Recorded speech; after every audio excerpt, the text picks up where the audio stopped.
Basically, we started the process about 10 years ago. But the actual design itself was about 4 years old. So when we actually started putting pencil to paper and working through all the different designs of the hospital. But we had the discussion 10 years ago, and originally people weren't in favor of it, and we developed the Alphonse Center for Cancer Care behind you was one of our first approaches to regional services.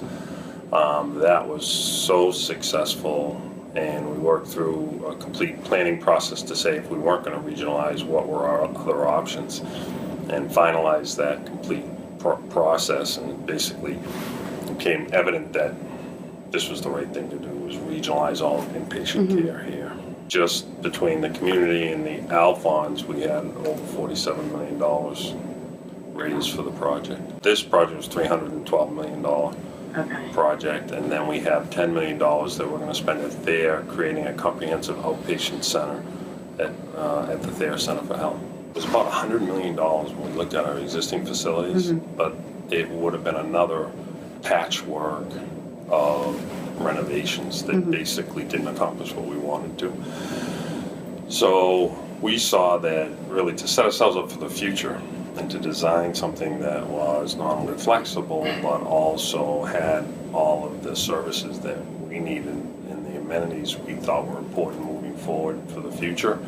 Really a new site was the way we had to go, and if we kept all these separate sites, it still would have cost us $100 million just to keep them up. So we said, and that really didn't advance what we were trying to do. So it was pretty obvious to us that an investment in a new facility would pay off in the long run. Right. I mean, the location is key. As you can tell, that you don't have a lot of east-west access in Maine. Obviously, we're right on 95, so we have north-south, but Route 3 that goes over to the coast. We have 27 and 202 that goes west. So it's one of the few spots that you actually have a lot of access for patients and their family. Chuck talks about the investment we would have had made in the old buildings, and that would have gotten us to the economy of scale for this building. It would not have addressed the issues we had as far as call teams with physicians. You still would have had campuses 20 miles apart. And it's the last thing you want is doctors coming in. How many times you have to have a call? Well, one every 3 days from the water developer. Here it's all centralized. Now they can take it 1 out of 6 days or 1 out of 6 weeks, and those types of things. So the renovated buildings would not have gotten the quality of life for the care providers, which was a big deal, because without that we wouldn't have been able to recruit as well. We've been able to, with this location, centralize all inpatient together. We reached out to all the frontline staff, managers, and actually community, because we realized this was a once-in-a-lifetime opportunity. So not only did we educate ourselves via Google searches, trade magazines, we actually went out and toured other new facilities throughout the country, as far as from California to the Midwest, all to the East Coast.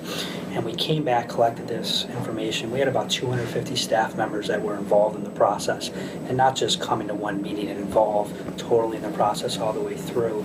And we also had a patient family advisory committee, where we had people from our community that have used our services in the past, and we really vetted everything off of them to get the best product. Because again, we have one chance to get it right, and we think we've done a pretty good job. Yeah, I think the other piece, we asked basically how studies out there could inform or improve the safety or quality, how the building could improve the safety or quality.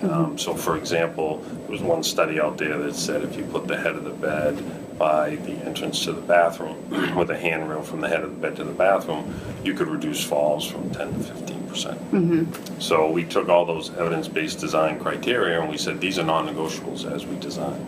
And when you can do that, when you can do that from the beginning, when you have it from scratch, we needed that pond regardless of the placement of it for DEP and to collect the water for the runoff for the site.